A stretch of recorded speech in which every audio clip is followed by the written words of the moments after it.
Kosova nuk po mundet të dalë nga kriza politike.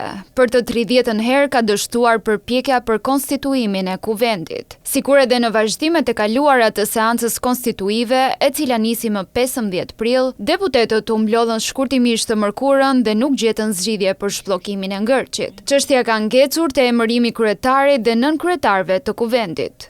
Kryetari i Partisë Demokratike Memli Krasniqi ka bërë me dije se PDK nuk do të bëjë koalicion me lëvizjen vetvendosje. Krasniqi vuri në duke se Albin Kurti po bën thjesht show. Bën sot 30 seanca, 30 dështime, 30 shfaqje të papërgjegjësisë, të skajshme institucionale dhe 30 tentime për ta uzurpuar vullnetin e qytetarëve dhe për ta mbajtur pengat në funksion të përmbushjes së ambicieve dhe imponimeve të një partie e cila për herë të parë në historinë e Kosovës nuk ka shumicë parlamentare, ndërsa kërkon që t'ua imponojë vullnetin të zgjedhurve të popullit tonë.